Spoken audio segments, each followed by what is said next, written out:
pesky pen name situation. Ah, okay.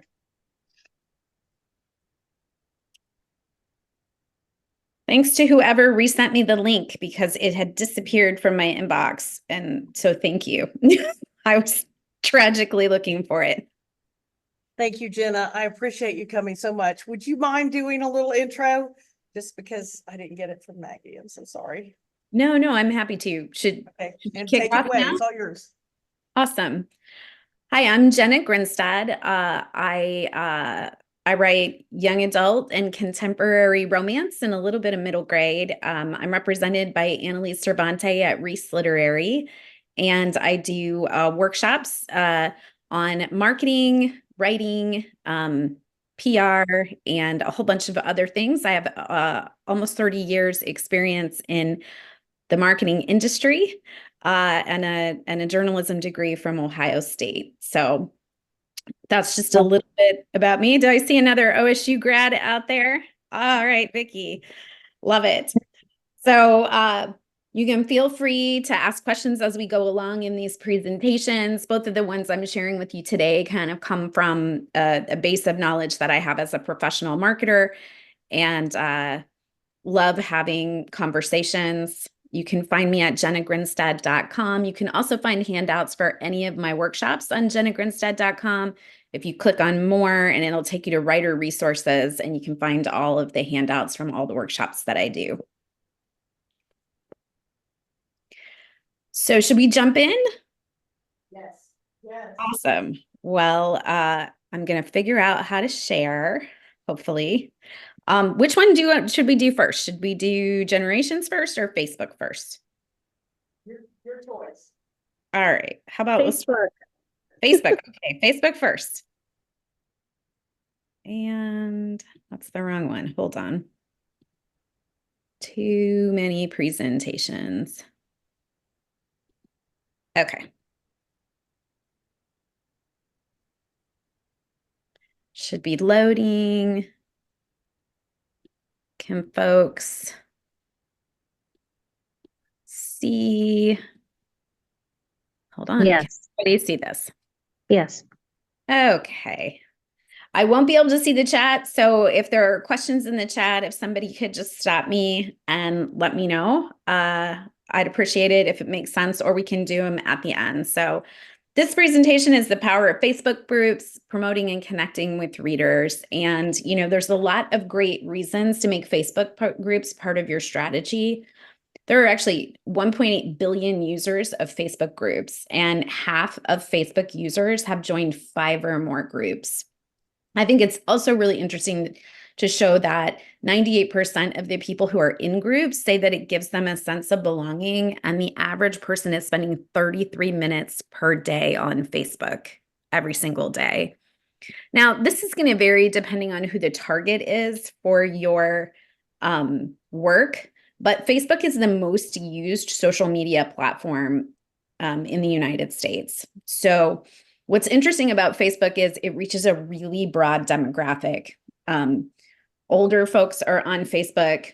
Some of the younger folks don't use it on a daily basis, but they will use it to stay connected with family and friends. And so it really is sort of the marketplace, if you will, where a lot of folks kind of come together. And that's really one of the best reasons to think about Facebook groups as part of your strategy. So where do Facebook groups fit in? Facebook groups are a great way to be part of a conversation. When I think about a Facebook profile page or a TikTok profile page or a lot of other profile pages, right? It's you are posting just for you. It's an individual kind of way. But if you're really looking to build a community, Facebook groups are really special. And 74% of individual creators say that they will use a Facebook group to build a community. So it doesn't replace your regular social media that you're doing as a person where you're speaking out and you're commenting on other people's things, but it does give you a chance to create a community around folks. And I think it's really interesting. I recently saw a behavioral scientist. She gave a presentation, and one of the things that she talked about was labeling. So when you give people a label, they tend to behave as if they are a member of that group. So there's a brain sort of science to, if I tell you that you are a helper and you see yourself as a helper, you're more likely to behave altruistically. And one of the examples they gave that I thought was so powerful is they took a group of 100 people and they told 50 of them, you are politically active. You're part of a special group of political activists, way more than the norm of people. You're a member of this politically active group. And then they told the other group nothing.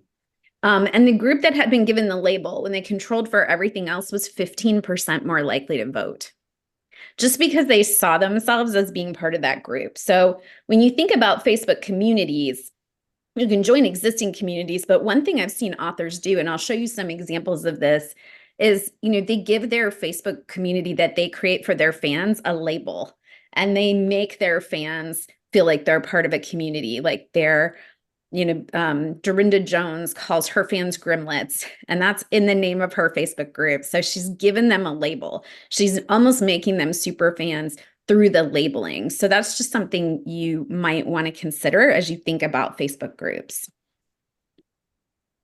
So the top 10 Facebook groups, when I pulled this in 2023, so late 2023, Deepika Sharma, Our Evergreen Bangladesh, you can see cheap meal ideas, makeup artists, Netflix recommendations, prayer, math formulas, the Instant Pot community, right? So I share this just to sort of say, people have such a wide array of interests. I mean, you can get 3.2 million people excited about being part of the Instant Pot community. And that is a label, right? Who am I? I am a member of the Instant Pot community. I belong to a Facebook group called Jewish Kidlit Mavens. And I didn't really think of myself as a Jewish writer. I knew I was Jewish. I knew I was a writer. But once I sort of joined this community, I started to think about myself as a Jewish Kidlit writer. So you can use your Facebook group to create community. You can also find an intact community that's already into what you're into. So, for example, a good friend of mine, she self-publishes a really fun cozy mystery series called the Mary March Mysteries. Her name is Eileen Curley Hammond, and I super recommend her books. They're fun. And the last one that she wrote it's set in a cruise. She's a super avid cruiser, and she belongs to a lot of cruise-related Facebook groups because she goes on like 5 or 6 cruises a year, and she's super passionate about cruises.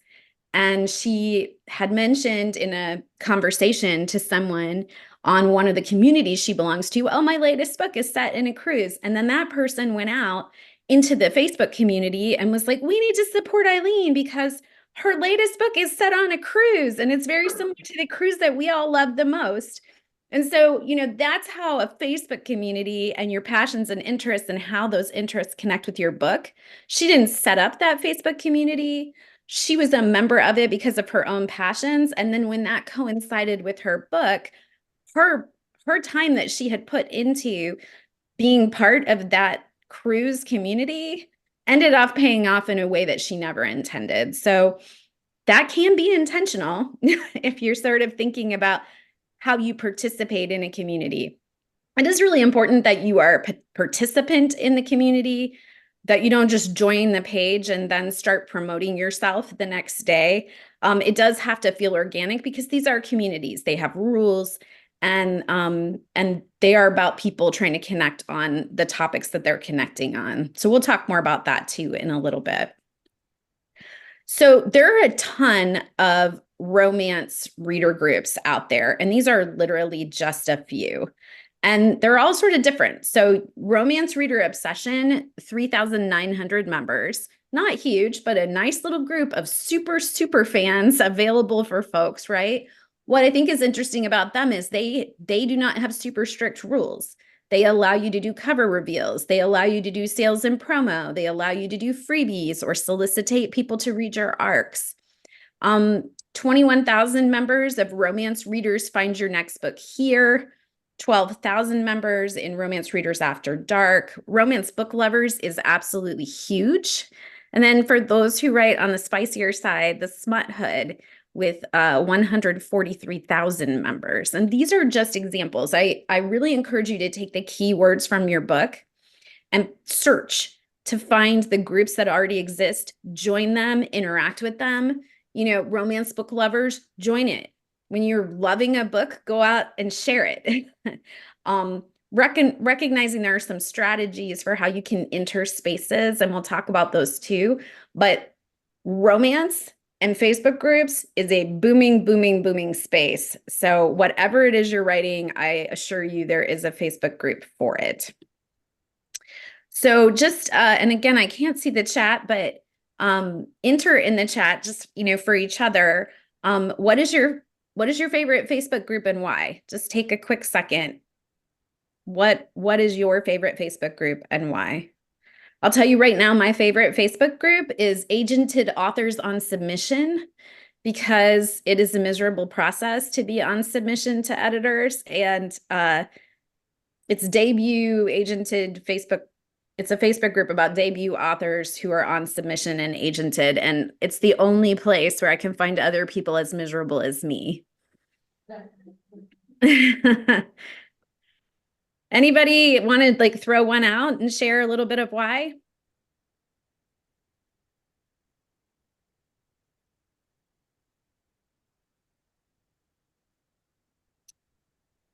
Well, hopefully there's some good stuff in the chat. I'm going to keep going. So what can we do with Facebook groups as writers? There's tons of things we can do. And some of you are going to be like, this is elementary. And for some of you, it might be new. But first of all, we can research our books and gain information for stories. So for example, I belong to a Facebook group called the Yiddish Word of the Day. And I joined that group at a time when I was writing a book where I had a Yiddish speaking character. I don't speak Yiddish. And I could go out and sort of say, hey, fam, how would I say this in Yiddish if I were, you know, this person in this year of time? And people would sort of crowdsource that for me. An interesting group. Most of the people in it were over, I would say, 80 years old, and they were most active between 4 and 6 a.m. So I would put my question in the evening, and then I'd wake up to all of these answers. And it was awesome, because how am I going to connect with those people in my regular life living in Columbus, Ohio? Most of them were in New York. So that was just a great example of research. I also wrote a book in the Catskill Mountains set in the 1960s, and there's actually a Facebook group called People Who Went to the Catskills. And that group is invaluable in my research. I actually found people who were willing to get on a Zoom with me and like detail their experiences. So I was able to do first-person interviews. Little things when you're kind of writing along and you're like, oh crap, what town should this person be from? I could just go out and say, hey, this is what the person was. What town would they be from? And I got like 18 answers of possible towns that this person could be from. So it is really helpful in researching to get that like first person point of view. Maybe you're writing in a place that you don't live. Find a Facebook group that is about people who love that city or love that country or from that country or city, and you can crowdsource answers to things that might be stumping you. Connecting with other writers. I talked about the agented authors on submission with a debut. There's also a broader group called On Submission, where you don't have to be with a debut. A really great community for me. I get lots of information from them. Learning about writing and other key topics. One of the groups I like is Authors of TikTok. So this is interesting. It's a Facebook group, but its focus is for people who want to get really, really good at book talk. And it's the best resource. You can search and find almost anything on that page in that group that they seem to have talked about if you're just getting started on book talk and TikTok and want to know how to do that. And there are a ton of other topics like that. We can use it for connection, to connect with readers and fans. So one great example is the official Pulpwood Queen and Timber Guys book club. It has a lot of members. And I was staying at a hotel once, and I accidentally was staying in the hotel while they were having their national conference. And I was like, what is this? And it is situation where they pick books and they all read them together, and they have tons of authors involved, and they have tons of readers involved, and they have this Facebook group where they talk about their books that they've selected. And that's sort of a multi-author platform, and we're going to talk more about that too. Lexi's Literary Universe, if any of you are familiar with Lexi Blake, she is a contemporary romance author, a little steamy. And she has a Facebook group for her fans. And she has two, and we'll talk about that in a little bit too. But that's a great example of where you can have your fans be on a page. You can use it to promote our books and services. Romance Reader Obsession allows you to go on and make promotions, for example.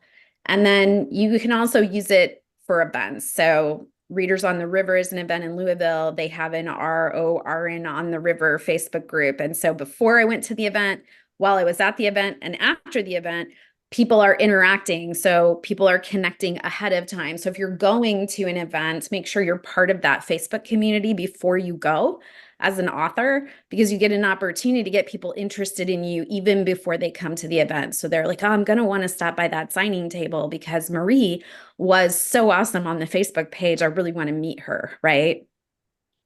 Sorry, Marie, I just saw your name. So types of groups. We have author fan groups. There can be private groups. The Grimlets, the official street team of Dorinda Jones. Again, she's given her fans a label. And in this situation, that's a private group. So you can find it, but you have to be accepted to be allowed in. And when people are posting on it, it's not necessarily public what their comments are. That's run by Dorinda. She does giveaways on that page and some other things. We'll talk about that. You can have secret groups. So Lexi's Doms and Dolls is a second Facebook community that Lexi Blake has. Her Literary Universe page is a private group. Her Lexi's Doms and Dolls is a secret group, which means it's not searchable. You have to basically, to join it, you have to send her an email. You have to friend her assistant on Facebook, and then they join you into it. And so it has really become sort of a combination of a super fans group and a group of people who are really interested in BDSM, because that's something that comes through Lexi Blake's books, who kind of talk to each other about those topics. So it's an interesting example of how you can kind of create exclusivity with a group of super fans. And then you can have public groups. Allie's Lab, which is the fan page for Allie Hazelwood. It's searchable. The things you post on it are public. So people are going to have different kinds of conversations there than they might have in a private group where their friends and family might not be able to see what they post. You can have multi-author fan groups. Midnight in the Garden Readers Group is a group of multiple authors who've gotten together who have a fan page kind of together. And they're able to cross-promote their books that way. It also means that you don't have to personally manage the page nonstop. So if you get 4 or 5 authors to go together, they all try to push their fans through their newsletters and social media to join this group. You get the cross-pollination between the authors. You get to take turns on who's managing the group day to day. So all of the onus doesn't fall on you. If you do this, you're definitely going to want to make sure that you're in a similar genre. You don't want like a thriller writer, a contemporary steamy romance writer, and a kidlit writer to get together and put together a group, because you're not going to have that cohesiveness of the fan base. Midnight in the Garden has a very specific set of romance writers where they have overlap between their fandoms, and that's really important. You get, there are groups for writing and writers groups. If you're an independent, if you're an indie published author and you're not on 20 books to 50K, a lot of really great resources there. They do a conference, they do a whole bunch of other stuff, but almost everyone I've talked to who self-publishes says you can almost search for any topic on 20 books to 50K and somebody will have written about it. And their whole concept is how to publish 20 books independently to make $50,000 a year. That's their premise.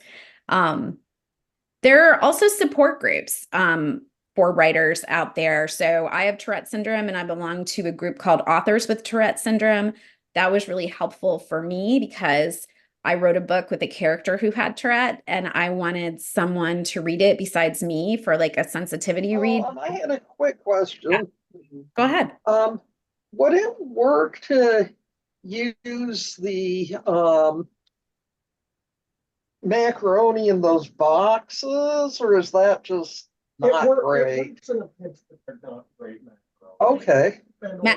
Macaroni? Oh, I'm sorry. I thought I was muted. Ignore me. Oh, okay. All right. I'm sure there is a Facebook group for boxed macaroni. I haven't searched, but I would bet you there is somebody out there who's really passionate around macaroni, and there is probably a group about it. But anyway, Authors with Tourette Syndrome was great for me. I was able to find sensitivity readers, which was something I was looking for. Don't join a group you don't belong to. Like, don't be like, I'm writing about epilepsy, so I'm going to join Authors with Epilepsy when you don't have epilepsy. But you might find a group of people who want to learn more about epilepsy, and you're not, so never lie to join a group, but you might also be able to tell who's in a group and, hit them up on the side. Would you be interested in doing a sensitivity read? But if you belong to a support group, it can really help when you're trying to depict something that you do have. And just, connect with other people who are in the same position as you. Topic communities, there's fly fishing, for example. If that's a really big part of a story you're writing, definitely join the fly fishing group. Or a similar passions type group, because as you're talking about that passion, again, it's a way to learn more about it, find people who are passionate about it, ask questions. Like, I could join a fly fishing group. I have a hero who loves fly fishing, and I can say, I'm writing a book about a hero who does fly fishing, and I'm wondering, like, the following two things, would that be authentic? And let actual fly fishermen tell you, right? And then identity communities. So I gave the example of the Jewish Kidlit Mavens, and that's, an identity-based group, but is all based around writing Kidlit and being Jewish. So an interesting combination there. So I'm going to ask you, and again, you can write this on your page, you can enter it in the chat, you can just think about it, but what is one goal you have for Facebook groups? So we talked about all the different ways you can use them. What is one goal that you have for your Facebook groups? Are you hoping to use it to promote your book? Are you hoping to use it to connect? Just jot down one goal you have for your Facebook group participation.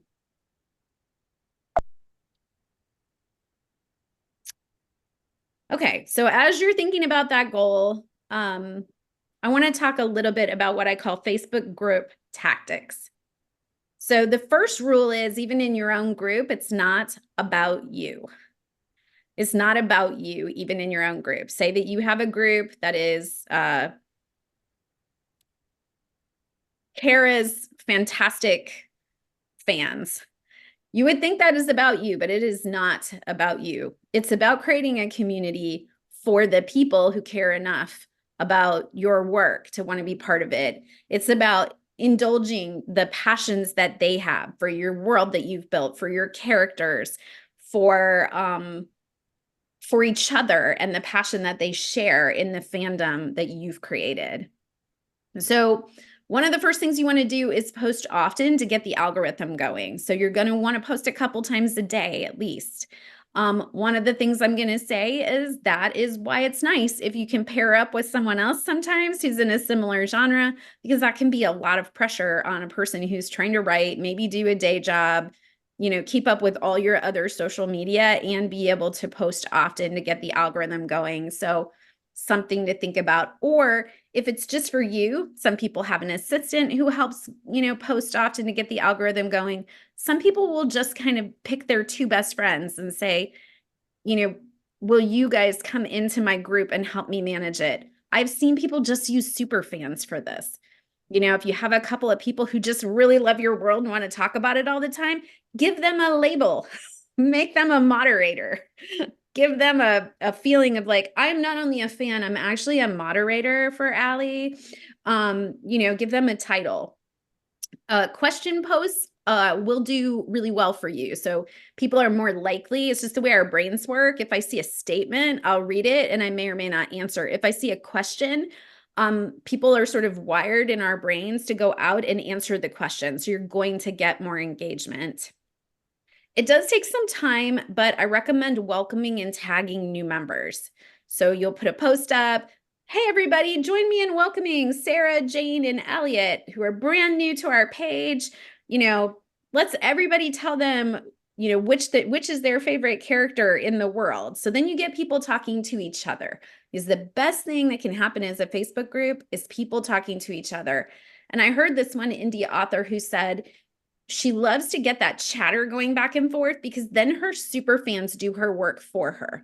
Somebody will pop off with a post saying, I just can't believe that such and such character did this. I'm halfway through the book and I'm furious. And there'll be 5 super fans who are like, all you got to do is wait. Or did you really read book 1, paragraph 6? And she's like, they will do the work for you, but you got to get them connected to do it. Now, we are authors. A lot of us probably don't like being on video. I don't. I'm looking at myself right now, wishing I had a different face, but I don't. Going live results in 6 times more activity. So you are going to want to occasionally go live if you can. Give people a heads up. I'm going live at 6 o'clock tonight. I'm going to answer any questions that you have about book 5. It's okay if you only get a couple of people who show up. You're building. Over time, you'll get more. Also, that live will stay up for people to come back and see not live. So you're going to be able to get double duty out of it. You do want to try to move members to your email list by offering freebies or prizes. The reason you want to move members to your email list is because we never trust big corporations and we don't know if Facebook is going to implode tomorrow. Look at what happened to Twitter/X, right? So the more that you can get your fandom to follow you to your newsletter is where you own the list and no one can ever take that set of email addresses away from you. So find ways to make sure that if people are in your Facebook group, they're also in your newsletter. So if down the line Facebook collapses and there's a different platform you want to move people to, you have their email addresses to do it with. Polls are another way to get engagement. So it's really simple. You can just click the button on the post that says poll and you can make a poll. Again, it's a question thing. I find I'm not very likely to interact, but I never seem to be able to resist voting in a poll. And people are just hardwired to do that. So it could be, who's your favorite character in book 3? It could be, I'm writing book 4 and I'm torn between these 3 character names. What do you all think? Give them the ability to feel like they're on the inside. Offer theme days to encourage engagement. It's promo Thursday. If you all have a small business, promo it to each other.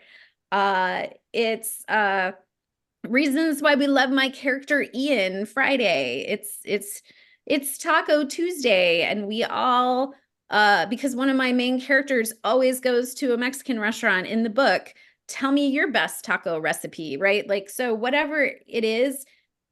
I saw an indie author who I thought was amazing at a conference in Georgia, and she said, the best marketing you have is already in your book. So think about like, what are the things that, especially if you have a series that recur.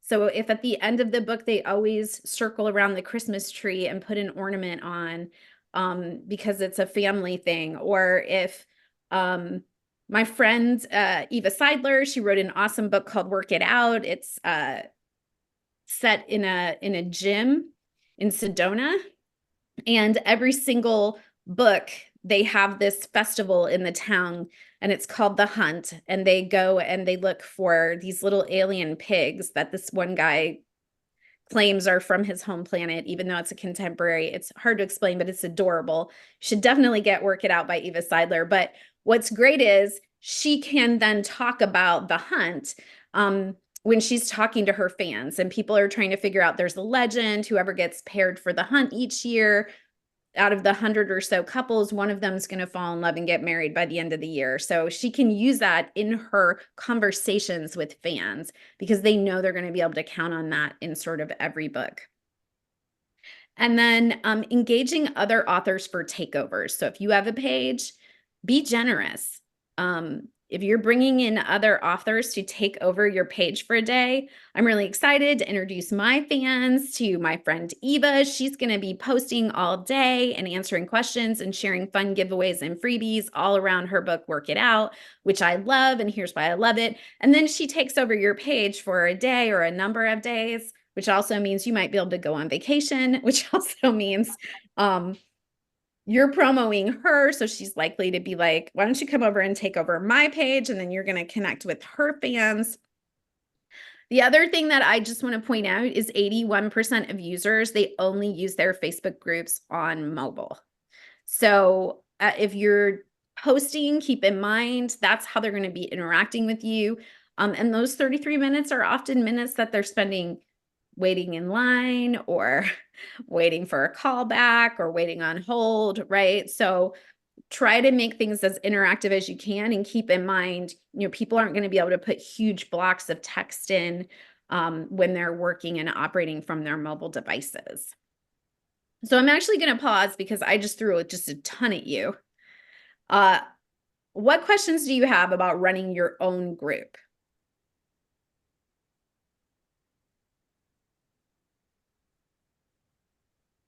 This is Marie. I think the difficulty I think most people find is just building that group, and that initial start when you get out there and just keeping it interactive. So these are some great ideas that you kind of threw out. I've been writing fiercely, but that's always a challenge.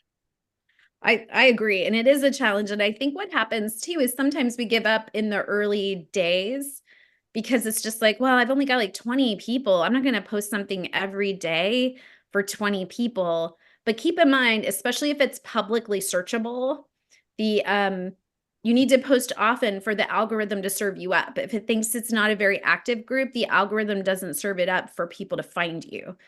So you still want to do that. I think ways again to ask questions to get people to interact helps because then slowly, hopefully they take over because they start making friends. And, this is also kind of back to that, find some moderators, find some people to help you because your full-time job cannot be your Facebook group, right? Yeah, right. Any other questions? I have a question. So when you use like your Facebook group, do you do more of a business account for Facebook or is it more, do you have like the personal account that you use? Because I know different kinds of accounts can give you like different benefits. I think it's up to you. I have run them off my page and my sort of more business focused one, and I've run them off of my personal. The other thing that's nice is that you can have multiple people who can run a page, so you can make other people moderators, which is helpful. I am not 100% sure. I'd have to go back and check what the limitations are from one to the other. There's limitations and benefits in both direction. So, if you're using a pen name and you're using your page and you don't want it to necessarily connect back to your personal Facebook page, and you're not, your personal Facebook page is for your friends and your page is for your writing, then run the group off your page. You do have the option to do either. Any other questions? Quickly, Sure. what is the main difference between having a public author page versus a group? Yeah, so your page is about you. Your page is, this is Jeanna Grinstead. It's got my little bio. I post to it. People can obviously interact with my posts. They can obviously post onto my page. But your community, your group, even though it might be about you or your books, it is more of a closed forum where people can interact with each other. And so they can lead conversations. People other than you can post things and have them show up on the main timeline. They can interact with each other. It's searchable in the Facebook groups. And when people go into a community versus a page, they have different expectations. On their page, their expectation is that they're interacting with you. And so it's the many to the one. On the group, the interaction is the many to the many. You may or may not even be there, but they're going to interact with each other. It's sort of like you've set up a meeting room for your fans to go in, and sometimes you stop in the meeting room, but they can be in there without you. Does that help? Yes, so I get that question quite a lot. What is the difference between the two? Why should I set up an author page versus just having a group or both?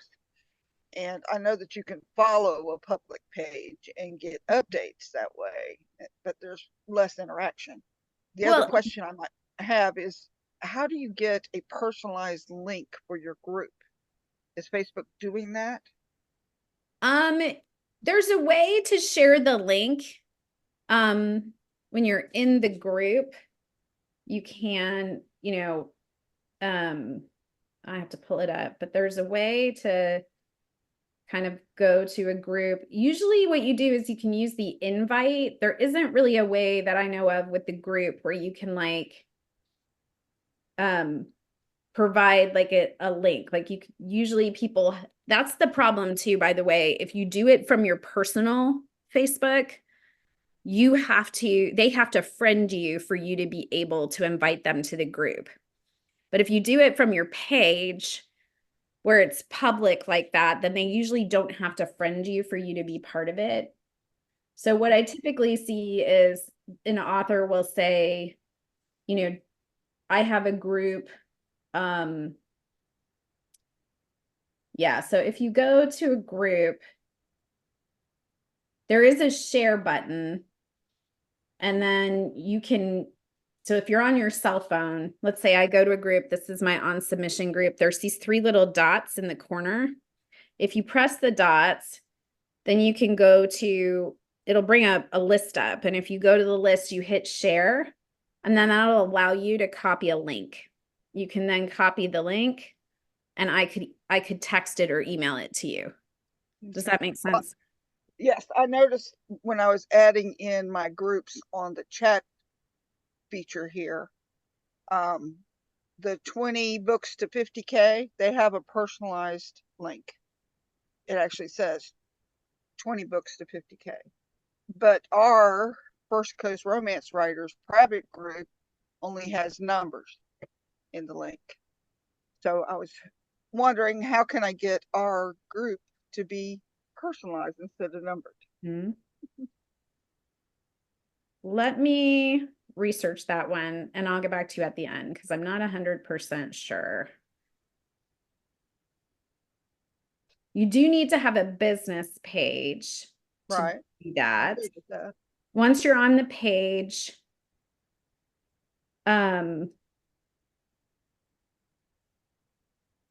you can do it for your page. And I wonder if it's, I'm just going to look.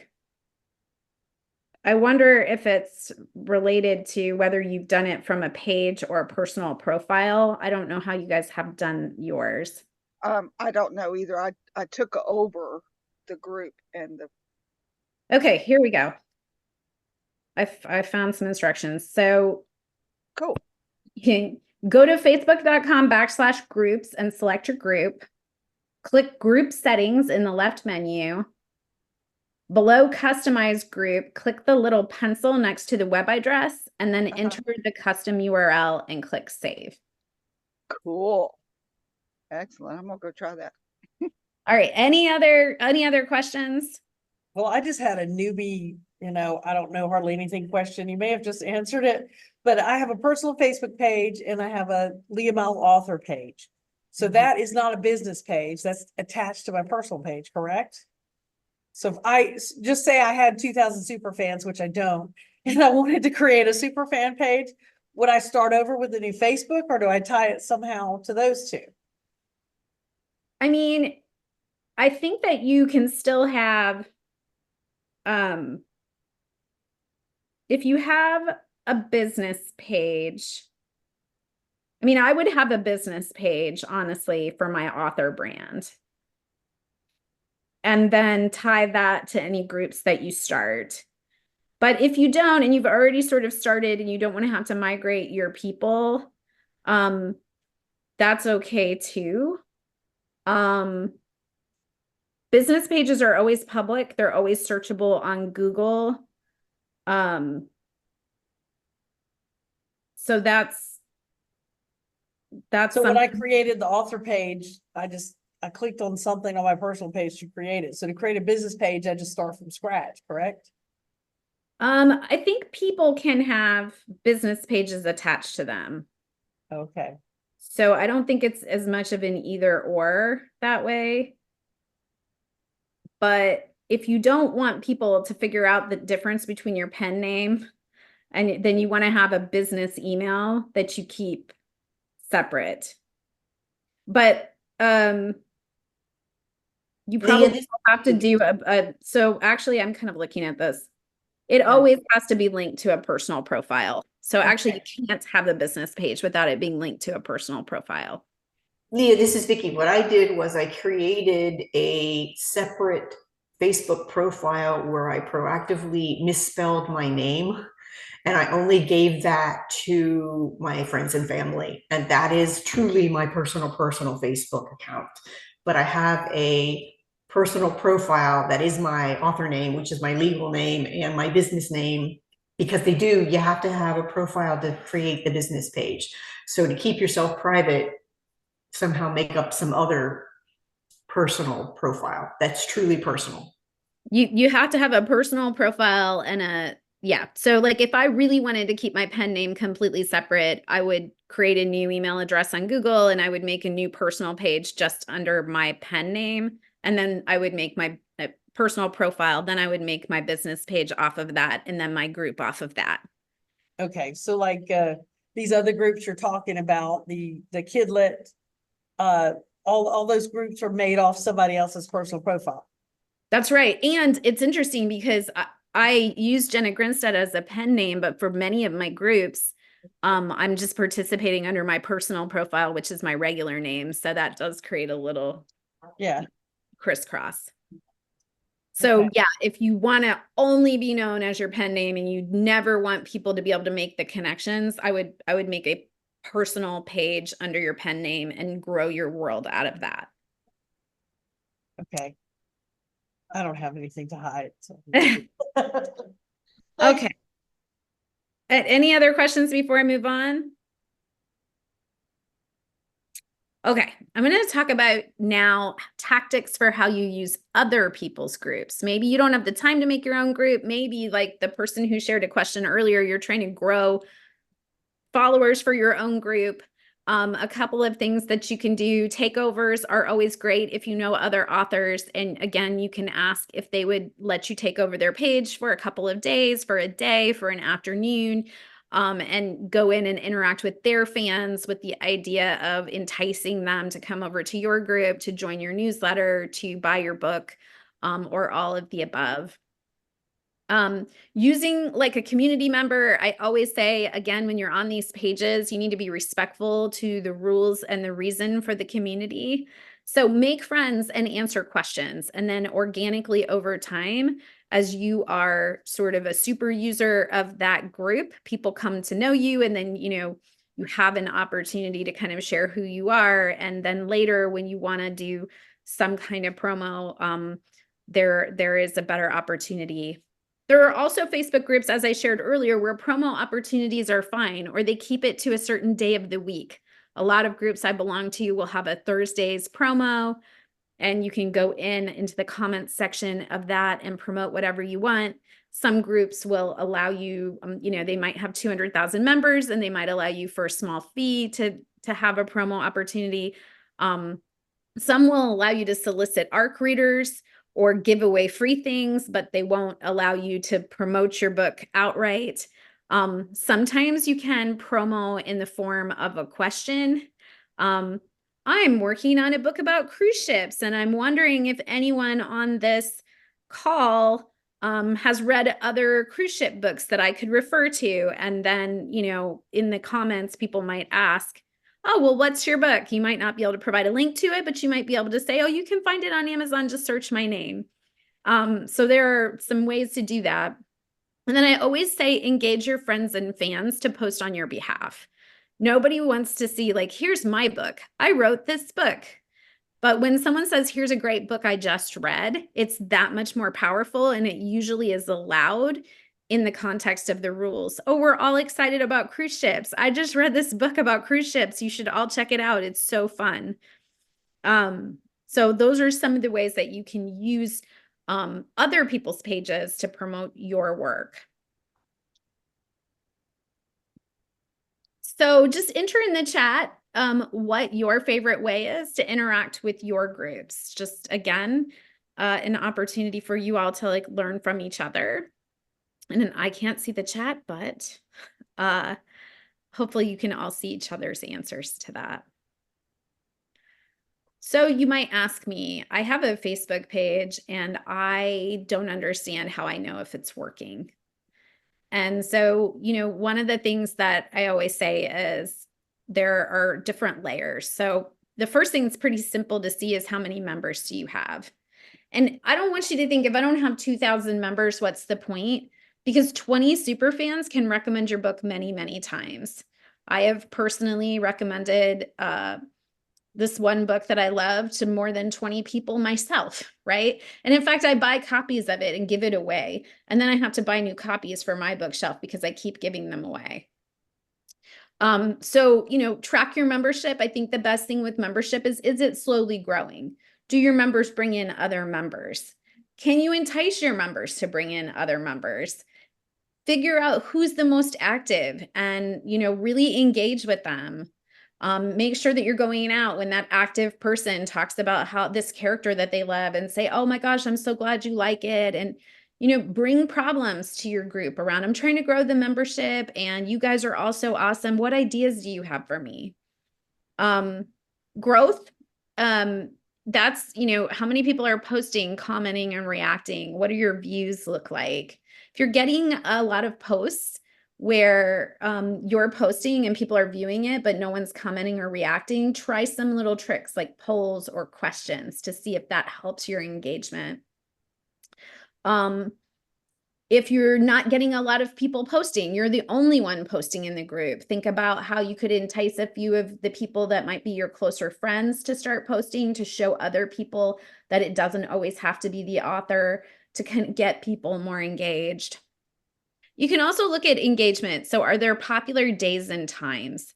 Like I said, I belong to that Facebook group around Yiddish speakers where most of the people posted between 4 and 6 a.m. That was a very popular time. And if I really wanted to engage in that group with that group of people, I would have set my alarm and gotten up at 4 in the morning. I wouldn't because I'm not a morning person, but you see what I'm saying. You might notice that engagement really plummets on the weekends. People really get involved with your stuff on the weekdays, or maybe it's vice versa, or maybe it's night when everybody's off work, given your audience. But pay attention to when you're seeing the most engagement because you're going to want to lean into that. How can you do more things during those times?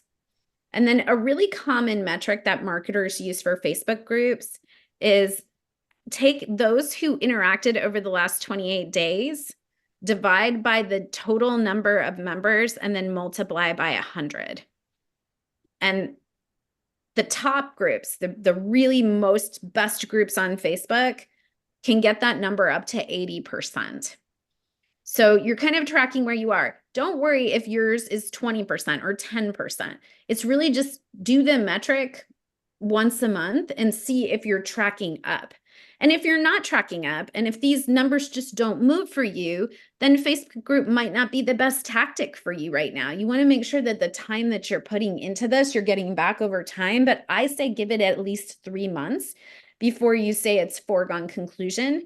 But you need to look at the metrics so that you know what to change. If you're not getting the membership, you're going to want to focus on that. If you have a lot of members, but not a lot of growth, You're going to want to try different things like the polls, like the questions, like inviting, like the theme days to try to get more people posting, commenting, and reacting. If you're getting the growth, but you're not clear on when your engagement is, maybe you're really seeing a drop off, and you're not sure why all of a sudden it goes silent, then it comes back. You need to find those patterns and be able to lean into them.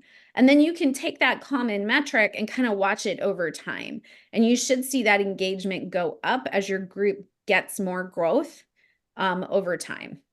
So that's how I would measure whether or not you're getting the bang for your buck. And not every tactic works for every person, for every fandom, for every author.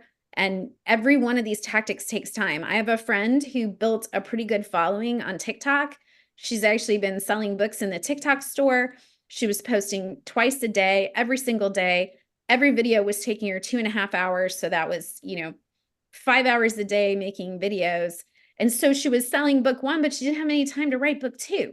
That was not a productive tactic for her. So we have to find a different tactic. So you have to figure out in your mix of tactics that you're using for a promo, how is this performing so you can compare it to other things. So is it any questions before I go into some examples? No? Okay. So case study, this is a case study that I have. I don't know why it says it's number 4. I think I'm having a, hold on. Yeah, I guess they can't pay no attention to the number. Anyway, this is Colleen Hoover. And Colleen has, we all know she's a huge name. Everybody knows Colleen, but she has 197,000 members on Colleen Hoover's cohorts. Again, she's given people a label. Let's notice that. Colleen Hoover in and of itself is a Google search term, and she has used Colleen Hoover because she doesn't have to say any more than that. She's a brand name in and of herself. She frequently goes live. You can see here, she's kind of going live over here, and she and her sister are having a disagreement, and she's gone live with her sister to ask her fans to mediate the disagreement. She got a lot of engagement for that. You can see book nerd alert. What are you reading and what do you think? See how she's using in that book nerd alert, she's using a hashtag cohorts unite, which is something that she's constantly trying to, connect for search terms. She's using a question, so she's going to encourage a lot of engagement. So you see that. You can see that she uses questions sometimes even when she's giving you information. So here, this is one of her admins. I think they're probably an executive assistant, but it says, hey, Colleen Hoover's cohorts. By putting Colleen Hoover's cohorts here as a tag, she's making sure that every single person who's in the group gets tagged, which means it's going to show up on their notifications. If she doesn't include that, then people are only going to see that if they happen to go in that group to look. You can't tag people all the time, but now and then you can tag them to remind them that your group is there if you have a really important post. So did you know there are discussion groups for several of the books written by our Queen Colleen? Okay, so she's using discussion groups in the group, which are little subgroups that you can create inside the group to get people to talk about specific topics with each other. But she's also introducing the subgroups here in a post with a question. Did you know? So now I feel like I've got to say yes or no, right? And then you can see too, she does a lot of things in her group that are like, I care about you all. I'm looking out for you. There's a multiple book Amazon deal. I'm not approving these posts because a lot of people are being ripped off. It's I care about you kind of thing. And you can see she got 30 comments on that and 1,200 likes. So people care that you care about them. So that's one example. This one is Dorinda Jones. I'm a huge Dorinda Jones fan, so I belong to the Scrimmlets page. You can see 6,900 members, not quite Colleen's, 147,000, but a really nice group, especially because this is sort of a private group. And what are some of the things that Dorinda does? She promotes books that are out, charitable projects that she's working on. I've seen her share funny memes that she just thinks the Grimlets would find funny or exciting. she'll clean out, you know, her swag closet or her book closet and do a little bit of a giveaway. And, you know, you're special. You get to be part of this because you're one of the Grimlets. You're one of Dorinda Jones's super fans. This is Lexi Blake. I talked about her 2 different pages. You can see Lexi's Doms and Dolls has 1,500 members. That's the secret group. She got 1,500 people to be part of a secret group that's unsearchable, which is just amazing to me. And people in that group, they love each other. Over time, it's even less about Lexi and more about each other, which is why she finally decided, you know, I do need something that's kind of more about my books, a little bit more public. And she did Lexi's Literary Universe, which had 3,900 members. So you can see, you know, they'll do book lending threads sometimes on the secret Doms and Dolls. That people will share, you know, different funny things. Lexi's Literary Universe. I really love this. Bliss is a small town in Lexi's books. And she said, spotted in Bliss today, the perfect Blissmobile. So she's just putting, you know, some things she knows her fans will find very funny up. At the same time, when you're ready to start discussing my book, this is the place to do it. Don't peek until you finish. We're avoiding spoilers. So a great way to kind of get people talking about the book, but in a way that doesn't make people mad with spoilers. You can see here, she's going live on Instagram on 8/15, and she's promoting that on her group, and she's doing that with another author. So there's this opportunity to connect and again, cross-pollinate, and she does that a lot on her page. Another case study here, this is Nisha Tully. If you haven't, she's kind of up and coming. I think she has way more members now, but at the time when I captured this, she had 690 members.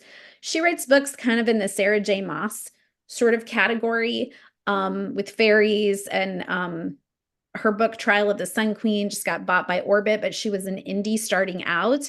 And writes books that are connected with Indian culture, and they're just amazing books. But you know, she, again, you can see here, she has an assistant that she's kind of bringing on who will be helping with some of her social media. She tells her group that so that when they see Margie on here, they know that Margie's speaking for her. She doesn't have somebody pretend to be her, because we're writers and we don't want other people pretending to be us, right? So she's very open with her group. She does a welcome every time there's new members. She does a lot of fan art. She has artists make renderings of her characters, and she shares them, and they're beautiful and they're lush. And I think that's a lot of what helped her indie career. She had a viral TikTok really early on that had a lot of beautiful art in it. You can see she's got Facebook groups, but she's also set up a Discord, and she cross promotes that. And giveaways. Win a copy of my audiobook release. I've seen her use her group to ask for ARC readers, and obviously all kinds of just asking questions about what people are looking for, talking about her writing process. So those are just a couple of examples. The biggest thing when it comes to Facebook groups is you do want to be planful for what your approach is. So before you create a group, and this is what the handouts give you as a worksheet for this, stop and ask yourself, what's the goal or purpose for this group? Are you trying to connect with other writers? Are you trying to connect with readers? Are you trying to create a passionate community that connects with each other around a hobby or a topic? Who are you targeting as members? If you don't know who your target member is, you're going to have a hard time finding them. So if I understand that I'm looking for crafters, because I think there's a huge overlap between my book and people who craft, I'm going to promote that in a lot of different ways against those people. But I'm also going to make sure that in addition to romance, there's a lot of posts about crafts. But I probably will make sure there are no posts about fly fishing, right? How will you promote your group? You're going to want to think about that. Do you have a newsletter?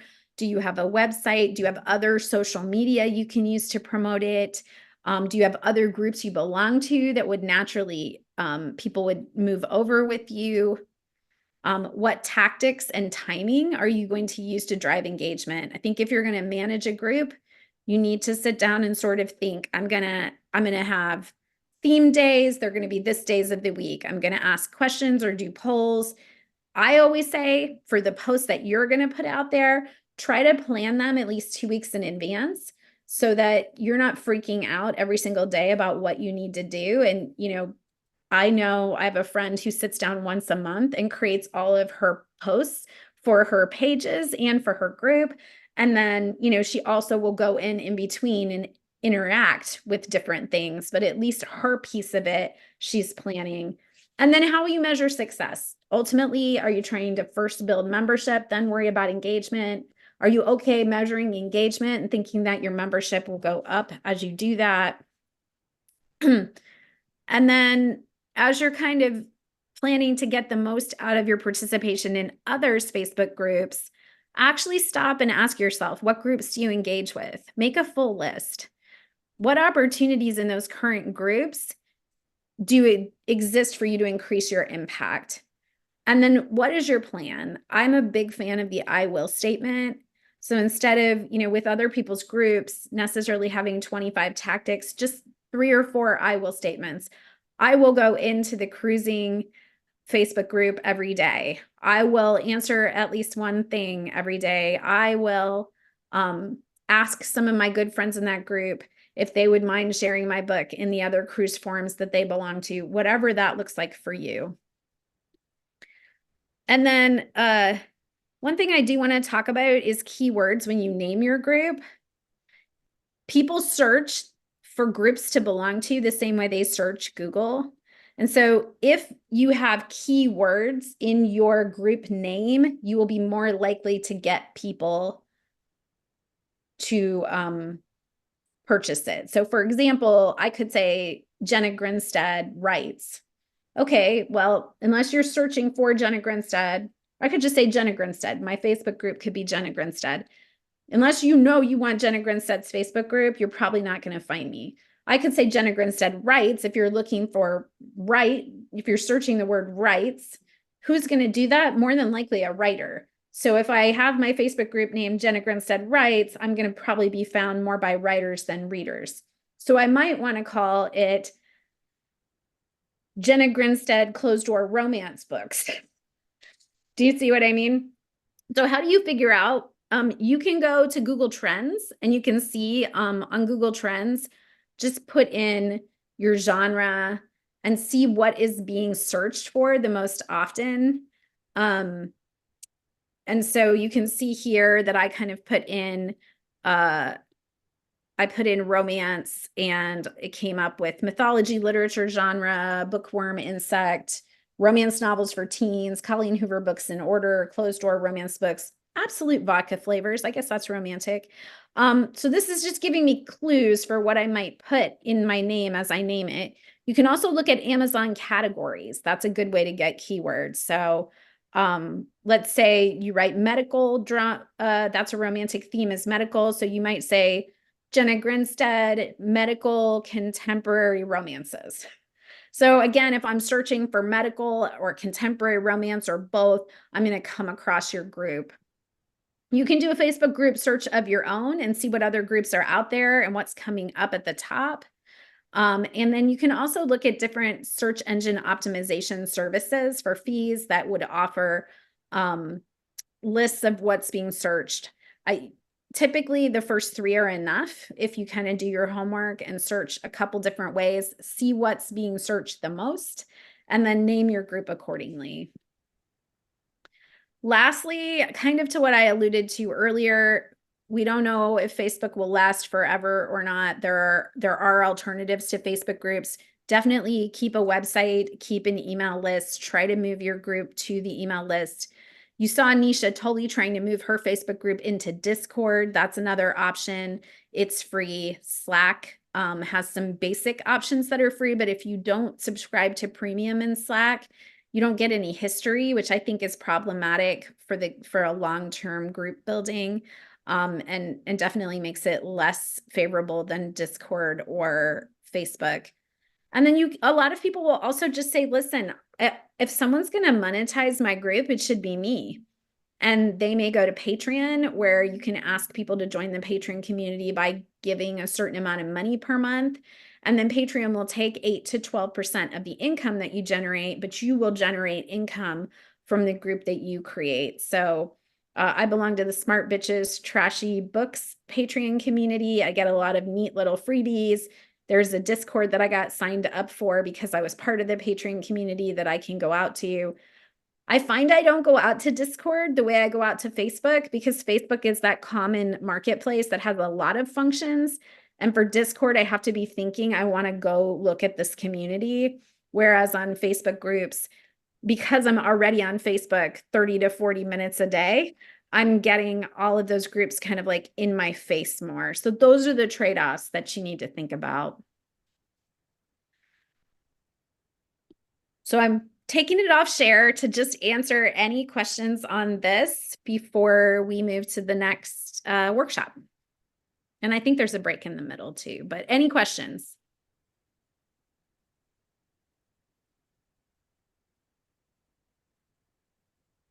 Awesome. Thanks, everybody. I can wait. Well, we're ready. Okay, I just want to make sure. So hey, thanks. This one is going to be about writing across the generations. And what we're going to talk about today is this concept of how generations can help us deepen our characters, deepen our conflict. A generation is all of the people in a group or a country who are of a similar age, especially when they're considered as having the same experiences or attitudes. They're useful and they're not useful. So first of all, caveats. Every single individual person reacts to the history, culture, technology, and norms of their generation differently. There are, however, major trends that shape people who are born at a similar time, and they mold kind of the groupthink that carries that generation along. This is describing the groupthink, the broad brush characteristics. It does not describe individuals. It can help ground us, but it can't replace characterization, and you absolutely do not want to lean into stereotypes. You know, I got the idea for writing for this particular workshop, which if you're interested, there's an article that I wrote about this in the April RWR as well. But at the end of the day, I was reading this book by a pretty prominent author. And as I was sort of reading it, I came across this character who was supposed to be kind of a chiseled, grizzled, pill-popping 23-year-old man. And he got really stressed out at the end of the night. And he went and made himself some hot tea and sat down under an Afghan. And I thought, what age is the person who wrote this? And I flipped through, and sure enough, the person that wrote it was a woman in her probably early 70s, which is a great thing. But generationally, I think she was a little disconnected from what well, there were many layers, not just generational here. Like, this was a man. I would have seen this guy kicking back with the beer. I think we all would have done that. But part of it that I started to look at was her expectations were different generationally. I was reading another author. This one turned out to be a very young author, and they were talking about the grandparent of a current 16-year-old who had served in World War II and was supposed to be about 60 years old. I don't know about you, but I don't really know any 60-year-olds that served in World War II. I was reading another book where the teenage characters in the book, and it was a cozy, were really like right out of the pages of like Gidget or Leave It to Beaver, but it was supposed to be a contemporary. These kids didn't use their cell phones. They weren't on social media. They used sort of a way of talking to the older people around them that I felt was just like, am I watching Leave It to Beaver? Like, I just couldn't get into the believability of the teenagers in the book because it was supposed to be taking place in contemporary world. And it felt like the author had not stopped to think about what would a teenager in the contemporary world have. Now, I want to be really clear. A teenager in the contemporary world might not have a cell phone. They might not use social media. They might be like a really interesting oppositional personality Luddite who doesn't do any of those things, or they might have a religious fundamentalist parent that doesn't allow them to. So what I'm talking about here when I talk about the generational thing is you ought to have a characterization reason that makes a lot of sense for that character if they go against the rest of their generation.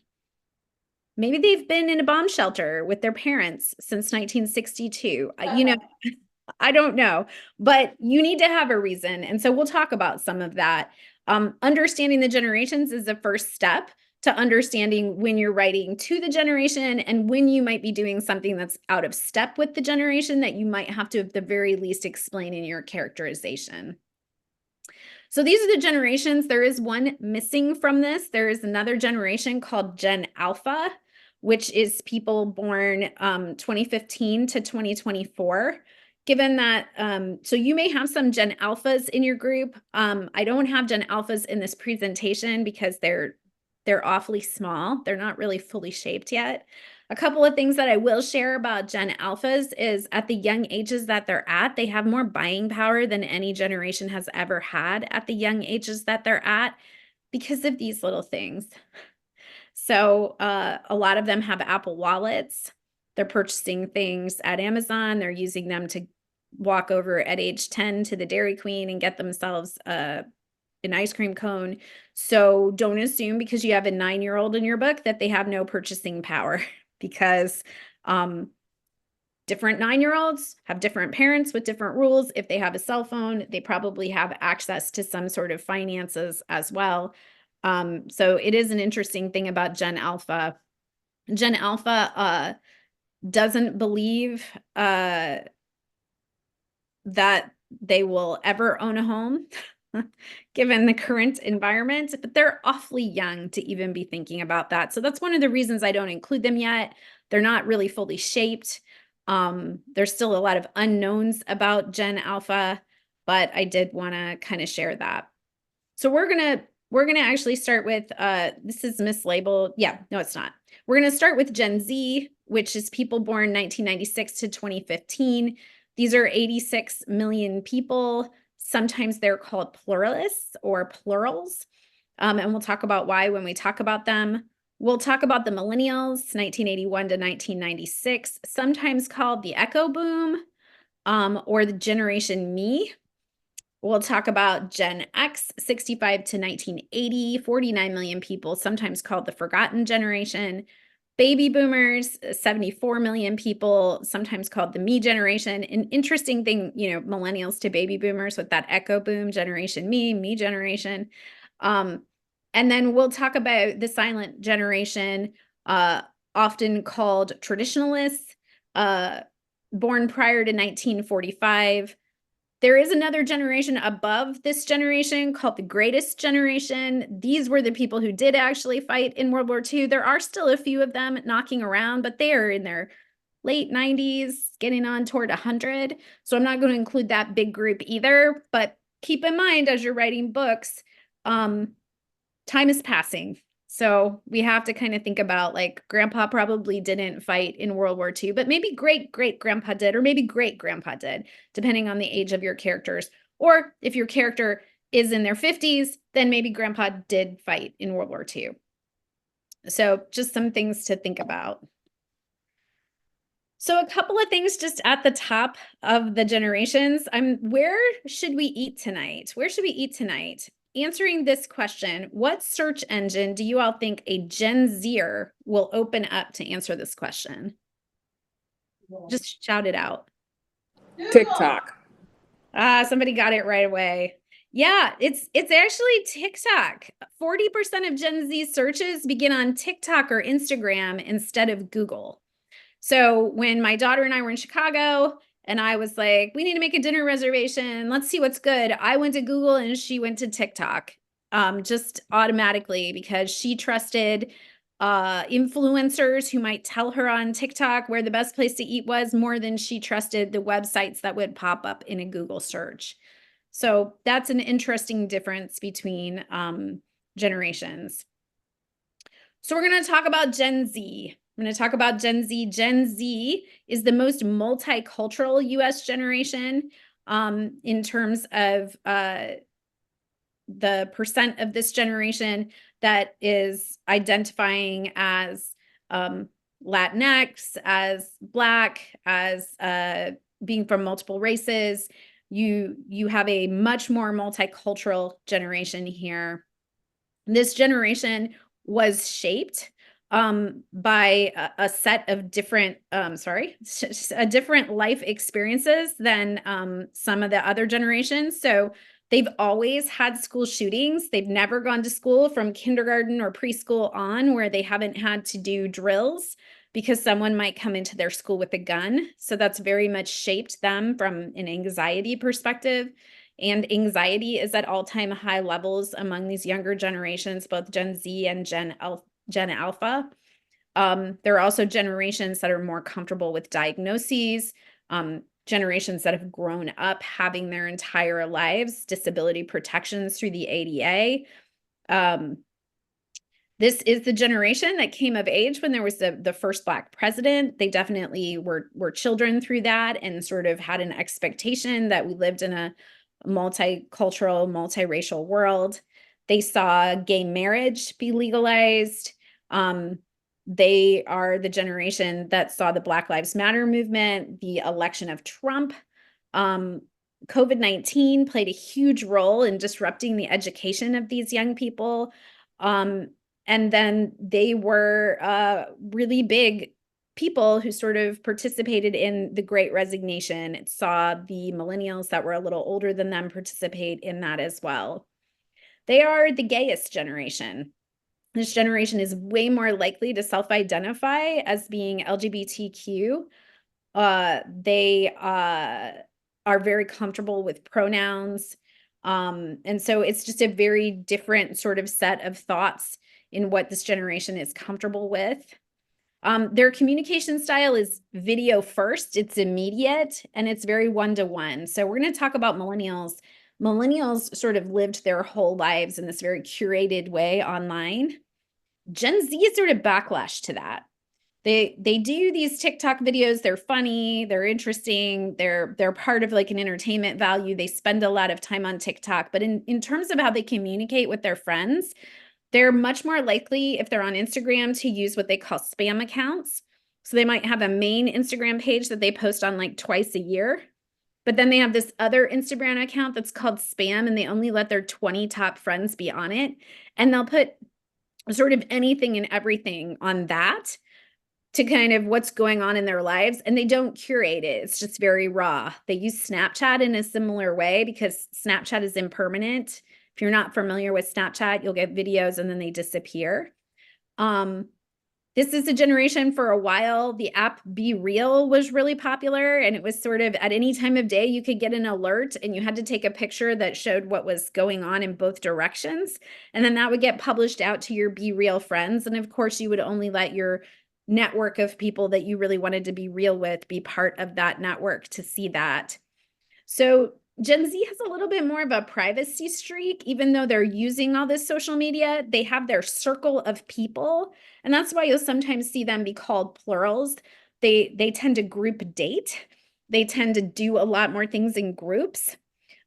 Interesting thing about this generation, so Ohio State, which is a campus that my 20-year-old daughter goes to, some young innovators have rolled out a new dating app, wherein you and your best friend look for another person and their best friend so that you can go on a group first date.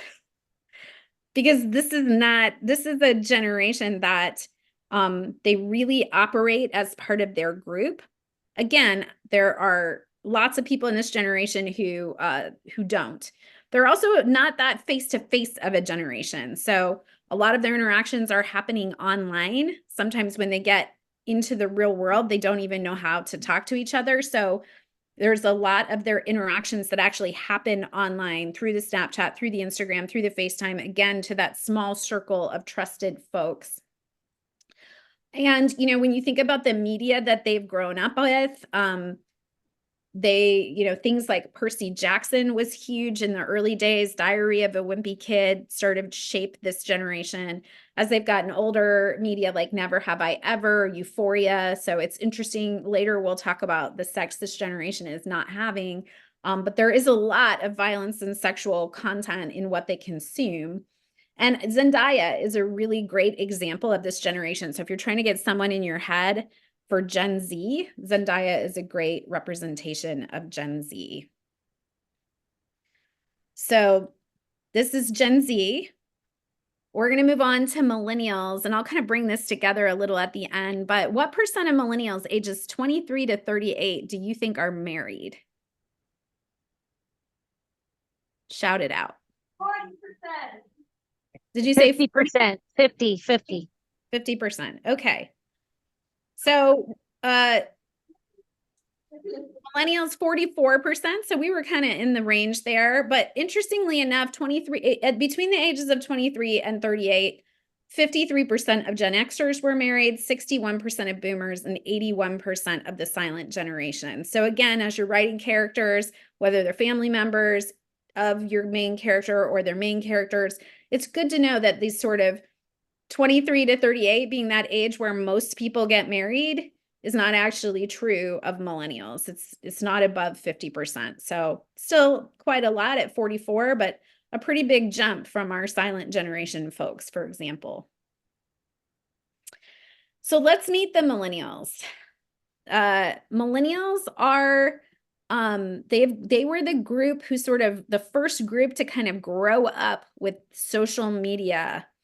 They are a group that's heavily invested with their parents. Peers are important, but their parents are very important. They look to their parents for guidance. A lot of millennials in the workforce feel like they can't do better than their parents did, and that they're the first generation that isn't able to do better than their parents did, and they feel a lot of pressure around that.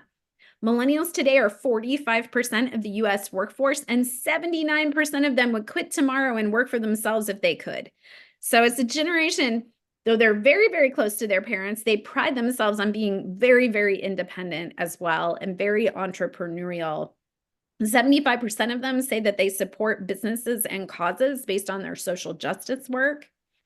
And some of that is, if you look at the historical events that have kind of shaped the millennials, you get this sort of Columbine being the first thing of like, this is the generation that had to kind of reckon with school shootings. They kind of were children coming into 9/11, the Iraq and Afghanistan wars, the Great Recession. These folks lived through the housing crisis and were sort of watching. And this is another generation that truly believes they will struggle to own homes, some of them. Then they got to see the first Black president, gay marriage, COVID-19 hit them, and then they just got tired and they all wanted to start their own startups, and a whole bunch of them just quit their jobs. So this is their history, right? And that's important to understand, because if you're a Gen Xer writing a millennial character, it's a different history that shaped these folks. Their communication style is curated and very on demand. They want things at their fingertips, but they're curating their life. And you'll see when we get into some of the conflicts that Gen Zers actually make fun of millennials for how they curate their lives. They're trying to put their best foot forward and look like their hair is just perfect, and they live the perfect Instagram lives. And so there's a lot of pressure within this generation.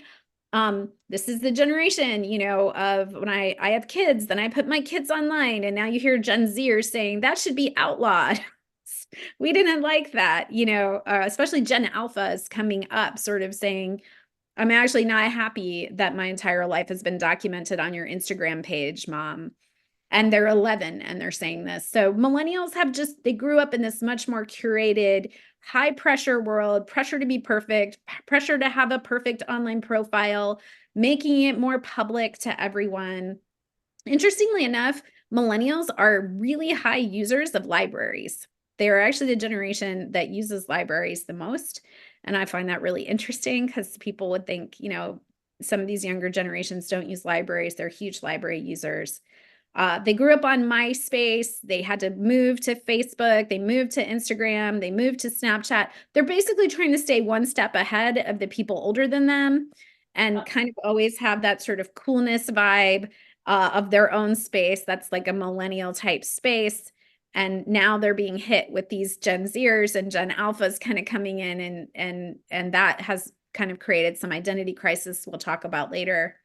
This is the group of people who grew up with Harry Potter and the Hunger Games, South Park, iCarly, some of the Disney Channel, Nickelodeon shows. And, we see Emma Watson here as a great example of a millennial. Does someone have a question? Okay. And remember, I know it feels like there are stereotypes. This does not describe every person in the generation. These are broad strokes. Hey, I don't have a question, but I have more of a comment. I remember that I didn't know all of the different generations. And so I was calling my kids millennial, and they just kindly told me, I'm not a millennial, Mom, I'm a Gen Z. So I was like, okay, my bad. But it's interesting because everything that you've described about them was perfect. My niece came over a little while ago and she was taking a picture. And I'm like, what are you taking a picture at? She was like, Snapchat. I'm like, oh, okay. Because I don't use it, but that's what they use. And TikTok is what they use for entertainment. So this has been awesome. I'm so glad. Okay, what percent of Gen X thinks their generation is unique? All of them. All of them. Okay. Well, let's look at this because I believe my generation is unique. 61% of millennials say that, 58% of boomers, 49% of Gen Xers. So certainly a lot of people say that, but Gen Xers often will tell you that they sort of feel like they're sort of the least loved child stuck between two generations that are very needy. So that's a self-perception of a good old-fashioned Gen Xer, but what shaped Gen Xers? So what do you have here? You have a generation often called slackers. I don't know if you see this John Cusack, one of my favorite movies he was in was called Say Anything. And if you recall, if you've ever seen the movie, if you're a Gen Xer, I love that movie. Yeah, he's talking to the father of a girl he wants to date. He's a teenager at the time. This was made during Gen X teenager times. And the father is like, what are you going to do with your life? And he's like, I don't want to make anything that has to be sold. I don't want to sell anything that has to be made. I don't want to produce anything that has to be produced, made, or sold. I'm botching it. But the whole idea is like, I just want to love your daughter. I just want to like be a slacker. So there's this like stereotype around sort of the Gen X sort of slacker generation. I always say, hey, that is true. But it's interesting too, because no one cares about what Gen X wants, because it's sort of in between two loud and proud generations. Gen X has had to kind of adapt to another generation's world. First, it was the baby boomers world, then it became the millennials world. And yet many of the things that Gen Z and millennials will claim as their technologies were initially invented by Gen Xers. So Facebook, Amazon, Apple, all kind of invented by Gen Xers. So that's interesting. These folks started with the Challenger space explosion. I don't know about any others on the call. I'm a Gen Xer. We were in school and we'd been studying this process of sending a teacher into space. And it was one of the first times I sort of watched in real time as somebody that I had learned to love, Krista McCulloch, blew up right in front of me. So kind of shows the Gen X, like, we have no faith in anything kind of thing. So the Challenger explosion, it was Black Monday in 1987. Clinton got impeached. Columbine, Desert Storm, the whole scare of Y2K kind of in our early 20s.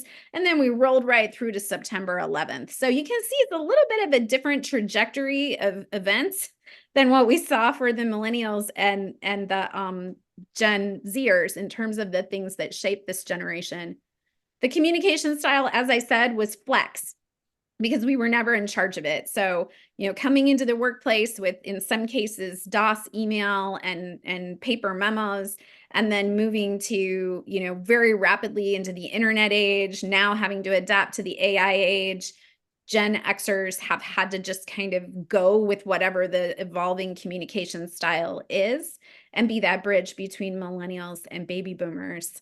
These were the original latchkey kids. So here we have, I didn't mention it, but millennials super over programs, lots of after school activities, lots of sporting events, travel this, travel that. Gen Z, interestingly enough, started out over programmed, then the pandemic hit, and now they're a little bit more like Gen Xers, except a lot of their parents are working from home. So they're there, but not there. So they're kind of one foot in, one foot out. But Gen Xers, for the most part, latchkey kids, kids come home with the key and just take care of yourself kind of deal. The books and media that we saw here, the Breakfast Club is considered pretty quintessential of what a Gen Xer is. You got weird stuff like Flowers in the Attic that we were reading and nobody was paying attention to what we were reading. Are You There? God to See Margaret when we were young. And then shows like The Facts of Life. So just a different sort of set of experiences. So if you are a Gen Xer and this is your set of experiences from your teenage years, you're writing a teenager of today and you don't have one in your home, it's important to understand the difference between the Gen X teenagehood, the millennial teenagehood, and the Gen Z teenagehood. Does someone have a question? I don't have a question, but I just had one more thing that I want to add as a Gen Xer. Like one of the things I really grew up with was, especially because I had a parent that was in the Vietnam War. My dad was is a Vietnam War vet still because he's alive, thankfully. But yeah, that also shaped part of my childhood growing up, just hearing the Vietnam War stories and just seeing stuff on television or hearing about it in school. Yeah, MASH, the shadow of the Vietnam War. Like you said, a lot of people have parents who were veterans of that war.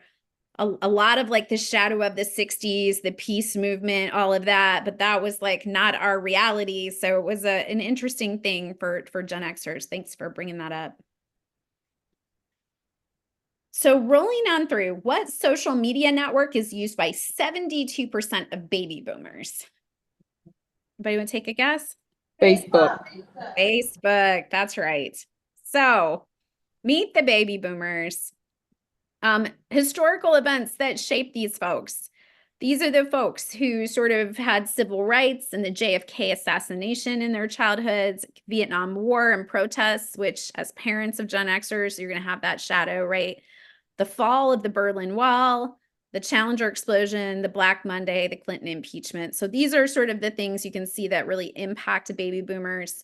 Baby boomers are the last generation that really buys the American dream.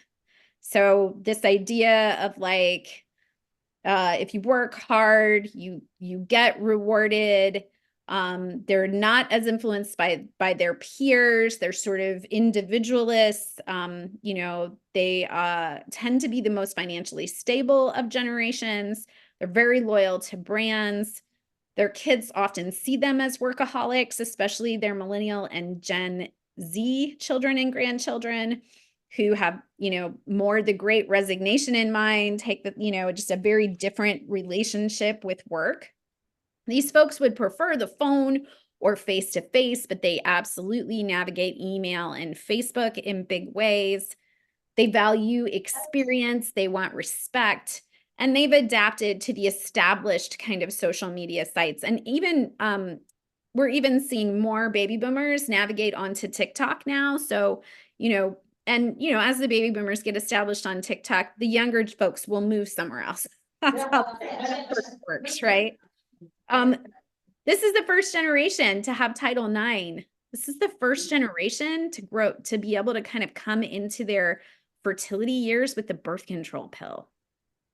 This is the first generation who really had sort of that freedom as women. And so as romance writers, it's really important to remember, like, this is probably the grandma of the young character that you're writing.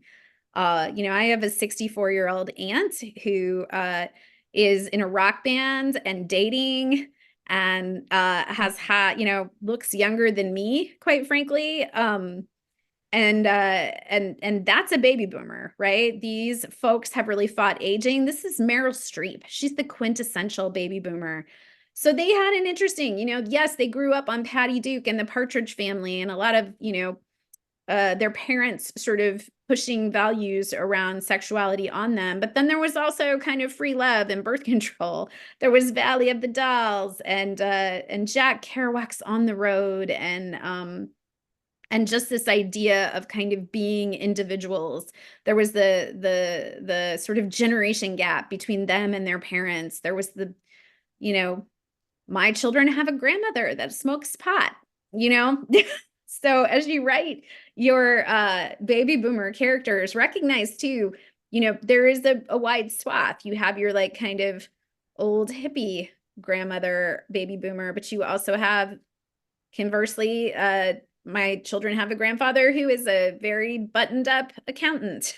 And he's not retiring because why should he retire just because he's 70 years old? Baby boomers don't, they're vibrant. They keep working. They stay connected to youth. He's still, you know, running complex computer models at age 70. So these are adoptable folks. These are not World War II vets. Very important as you're writing grandparents to know that. Okay, so what year did women get the right to have a credit card without a co-borrower? 1974. Bonus. The year Harlequin Presents launched was 1973. Coincidence? I think not. I'm joking. But this is the first generation of women who actually had any financial independence from their husbands, which is not that many generations ago. And these folks are still alive. So this is really, you know, important. This is also the first generation to have Harlequin romances. So meet the traditionalists. 30% of the men in this generation fought in a war, the Korean War, World War II, depending on their age. It says greatest generation here, but these should say historical events impacting the traditionalists. Apologies for that. World War II in their childhoods was kind of being fought. Some of them might have been very young teenagers still in that war. The Korean War, Bay of Pigs, the moon landing, civil rights, the JFK assassination, and then they're experiencing the Vietnam War and protests into their sort of young adulthood. They are the most religious generation alive today. 89% belong to organized religion. That is the highest of any generation. This is the I Love Lucy generation, the Invisible Man. Here you see Samuel in the corner. He's a great example of this traditionalist generation. The Catcher in the Rye. This is, you know, Mickey Mouse as kids. And then you can see the sort of early Harlequin here. These are the women who sort of made Harlequin what it has become today. So I'll pause there and just say, are there any questions? Are there any questions about the generations? Okay, so just take a pen and take a minute and choose a character in your novel that's not from your own generation. And the questions that I want you to ask yourself, and we're not going to take time to do this because I know we're sort of running out of time and we have more content, but this is on the worksheet, and you know the worksheet is a cheat sheet of the generations and then some of these questions. But how you can really use this is to deepen your characterization based on their generation. Stop and think about what major historical events shaped them. What technology are they accustomed to? And then how does their generation shape their values? And that's a really important question because they're either shaped like the majority of their generation, or maybe they have some reason for being a little bit oppositional to that generation. Just because they're part of the generation doesn't mean that they are like every single other person in the generation, but how did that sort of generational zeitgeist shape them and the values that they bring to the table? And by answering these three questions, I think you can increase the believability of your characters to somebody who might be from that generation that's reading them. And you can deepen your characterization, just give us a little more depth into who these characters are and why. So make a note of a character in your novel that's not in your generation and make a note to come back and do this exercise. I'm going to talk a little bit about conflict between the generations now. Again, these conflicts are stereotypical. They're all stereotypical. They do give us, though, as writers, little things we could grab onto to deepen conflicts between characters. So think of them as like idea starters for how two people within your novels could interact with each other in ways that help us deepen their conflict, sometimes help us deepen the backstory for why their relationship with their parent is the way it is and what that has then meant to the relationship they have with their hero or heroine. Millennials and baby boomers, I call this the it's all your fault. So remember, we had the me generation and generation me. These two generations are fascinating. So, you know, baby boomers are out there saying millennials killed department stores. And they're like, great, I killed the JCPenney, you killed the polar bears, right? It's this big thing. I always love this one. The next time somebody complains about millennials, maybe remind them which generation linoleumed over all those beautiful hardwood floors. So differences in style, right? It's all your fault, boomers. It's all your fault, millennials. Here you've got a millennial who made something that said, woe is me. My generation has collected more wealth than any other group of people in the history of the world. Again, boomers do control the money. Another thing, boomers versus millennial Gen Z here on therapy. Gen Z and millennials go to therapy. They think everyone should go to therapy. My Gen Z children tell my baby boomer mother all the time that she needs therapy, and it makes her so angry. She thinks that's her telling her there's something wrong with her, and they think they're sharing the wealth of the fact that everyone needs therapy, including them. So we have this really different attitude around therapy between these generations. Gen X stuck in the middle between boomers and millennials. You know, when the pandemic came out, of course, Gen X would be called to save the world by sitting inside watching TV. You guys can call us Gen Xers Karen if you want, but you understood us at all, it'd be Heather. If you don't understand that, there's a movie called Heathers that is very impactful to the Gen X generation. If you want to understand Gen Xers, watch it. It's satirical and over the top, but it's kind of the ultimate slackers killing people movie. I don't know how else to describe it. People who say millennials look stupid also went around thinking this looks cool. So, you know, Gen Xers and millennials kind of boomers, kids these days have no work ethic. Millennials, old people ruined anything. Gen Xers, I wonder if Rage Against the Machine reuniting will help me feel feelings again. So again, between these groups, you've got Robert Downey Jr. here, definitely a Gen Xer. It's the face you make when there's a war raging between millennials and boomers over who actually ruined the world. And then I love this in the bottom. Just remember, for every boomer that hates a millennial, there's a generation in between that hates you both. And you have the cast of The Breakfast Club here. So you get that sort of stuck in the middle child situation with the Gen Xers for your conflict. But Gen Z isn't letting Gen X off the hook. Oh, Karen. So we've all heard of a Karen. Can I speak to your manager?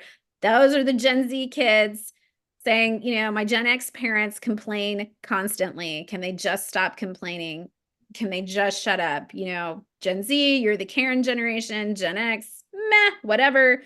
Gen Z, did you not hear us? And then you've got Gen X lighting a cigarette and saying, look, we didn't spend our whole lives not caring about anything to get worked up over this petty nonsense. So the whole Karen thing is about Gen X. So it's about Gen X, and it's kind of Gen Zer saying, you just do nothing and complain. That's all you guys do. We have millennials here with Gen Z. I always find this kind of interesting. You've got this dynamic where, you know, which one of us is actually being more childish, right? So Gen Z, millennials saying to Gen Z, I've faced infertility, suicidal thoughts, childbirth, I pay a mortgage. It's cute that you think I care what you think of my jeans and hair. Meanwhile, you've got, you know, Gen Zers saying to millennials, like, just saying crappy stuff on TikTok and being a dog mom and loving Harry Potter isn't a personality trait. So actually, Gen Z kind of makes fun of millennials for their Harry Potter fandom, which has definitely taken a darker turn as J.K. Rowling's politics have kind of come into it. And millennials are the ones that grew up on Harry Potter. So there's some interesting conflict there. And then, you know, this whole thing of like millennials saying, I don't understand the way you dress, and then them grabbing pictures of how the millennials dressed when they were that age. Gen Z, interesting. Gen Z and boomers, they're sort of fighting about whose world it is more so than who ruined the world. Gen Z has a phrase they use kind of sarcastically where they go, okay, boomer. And it just means what you said is dumb, and I can't even explain it to you because I would have to deconstruct decades of misinformation and ignorance. So I'm just going to brush it off. Not condescending at all, right? Then the whole thing of like, you guys keep saying we can't even write cursive. Like, okay, grandma, you can't even turn on your laptop without getting 6 viruses, firing half your retirement money to a Nigerian prince, right? Oh, I should be able to afford a house at 20 because you bought one for $11,000 in 1966. Okay, boomer. Obviously, housing prices have changed. I do like this one in the middle, though, recognizing this is from 2020, so the ages are a little bit off, but noticing a lot of problems with Gen Z and how they view the world and behave. They strike me as very immature, almost as though they were between the ages of 15 and 23. I bring that up because, listen, Gen Z is still being shaped. They're young. I always like to point out that baby boomers are the generation that brought us the Vietnam War protests and George W. Bush. People change as they age. So we really don't know how they're going to kind of come through their life. And we have to be careful about, you know, sort of making bets on who they're going to be when they're 40 years old, given that they're not 40 years old quite yet. So the other thing we can do is watch technologies collide.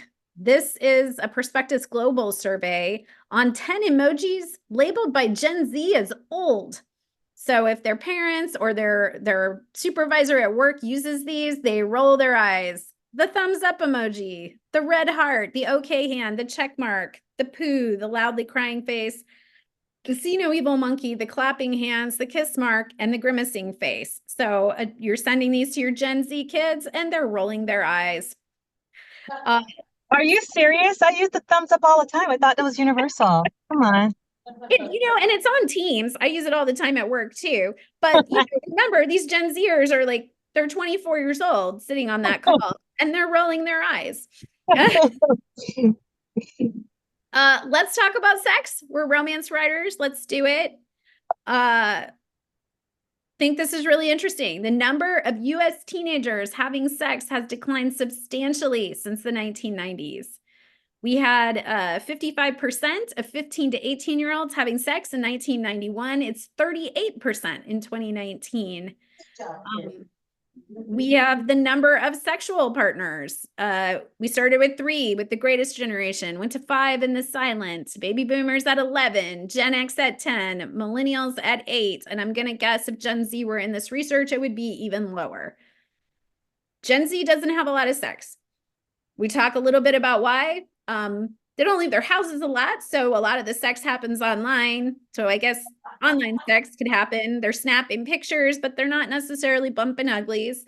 That could be one reason. It's also been posited that Gen Z is a more medicated generation as teenagers, and that a lot of the medications that young people are taking have a side effect of decreasing libido. Possible reason why. We also have had less abstinence-only education in the schools. That could be part of why. It's really unknown. Also, the Me Too movement could have influenced, you know, how consent works in sex for younger people. So there's a lot of possible reasons why. I can't point to any one of them and say that's the reason, but there are a lot of confluent reasons for possible reasons for why this generation just is not having sex as teenagers like other generations. Americans' self-identified sexual orientation. I said this earlier that Gen Z was the gayest. So you can sort of see the number of Gen Zers who are self-identifying as bisexual, gay, or lesbian compared to millennials, Gen Xers, baby boomers, and traditionalists. And, you know, a lot of that tracks with society just being more open. So it's probably not as true that people are more gay than they used to be. It's just younger people are more comfortable probably sharing their identity. So that is a little bit about sex. In terms of which generations are reading romance, NPR tells us it's 18 to 54-year-old women. Nielsen says the average is a 42-year-old. That's down from a 43-year-old, and that 44% of romance readers are ages 18 to 44. It is mostly women, but more men are reading, so that's exciting. A few stories if you want to see some generational conflict in action. The Kiss Quotient by Helen Hong has a character who has Gen X parents who have some expectations of her, and then you have this millennial who it's no longer used as a term, but in the book it's described as Asperger's. I think it would be described as autism now.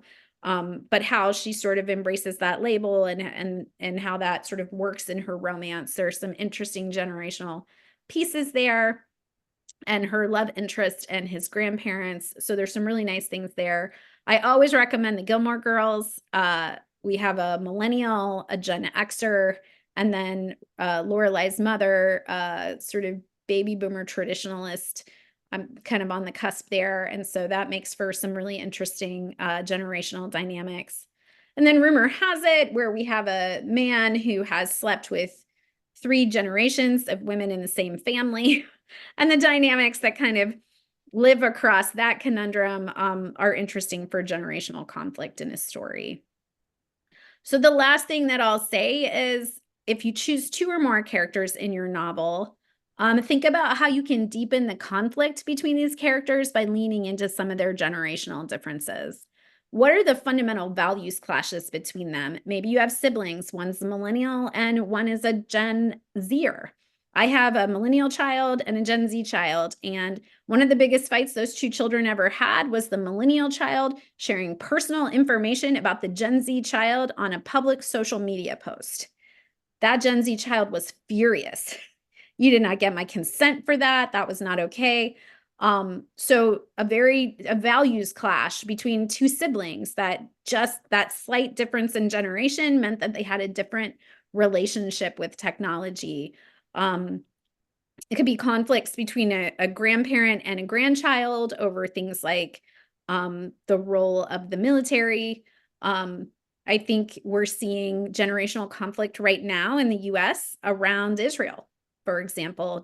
You can look at the generations and see a really different feeling about the conflict in Gaza. So there are generational things that shape and change the way people think about things. How does history that they lived through impact them? So, you know, what does it mean that a child has had to go to school shooter drills their whole life, but they have a grandparent who has never experienced that and is maybe a gun enthusiast? What kind of clashes could that create? And then how do their peer groups influence them? What are their friends saying to them? Even if they are not like their generation, how did their peer group kind of make them decide that they were going to be different in certain ways? And then what conflict does that create potentially between them and their peers or them and their family in terms of expectations? Those are some things I'd encourage everyone to take a look at. So the handouts, as I said, are available on jennagrinstead.com. You can click more, and then you can click writer resources. You'll see the handouts for this as well as my other workshops if you're interested in any of those. And you can always reach out to me on jennagrinstead at gmail.com or follow me on Instagram, Jeanna Grinstead, or Facebook, Jeanna Grinstead. I have a page as well. Any questions as we sort of wrap up today? Yeah, this is Marie. It's more of a comment again. I just love this. And as you were talking, I was thinking about, the technology difference that I can add for my characters and then the the whole conflict of working versus not working and having a career versus not having a career, that will really help with my book and add some depth. So I love this. My kids were all over when you're describing. I was like, that is so them. So thank you so much. I'll definitely be looking forward to getting this. Yeah, it's very helpful. I'm so glad that it was helpful. Other comments, questions, anything? I also wanted to comment that I love this. I just love this about the generations, because I usually have multiple generations when I'm writing a story, and just hearing some of the things that you were saying about like the kids practicing for a shooting drill, then just made me think, well, didn't the boomers have to practice for like getting under their desks at some point? You know, so there could be like a comparison there. I just love this. It's been great. Thank you. I'll second that too. It's been really good, very informative. I want to go back and think about it, and I hope Jolene recorded it so we can watch it again. And I wanted to add that the Gen Xers were I think, I could be wrong, but they were the last group that had food that had gluten. They didn't have the option. So With what? Oh, good. Any other questions, comments, thoughts? I really appreciate this opportunity, and reach out if you have any questions. I'd love to stay connected and be part of each other's community.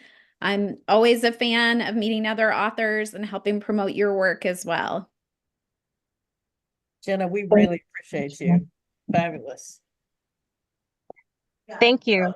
Thanks so much. Yes, it's wonderful. It kept our attention the whole time. We appreciate you. Thank you so much. Well, have a wonderful day, and hopefully I'll run into some of you here and there in the future.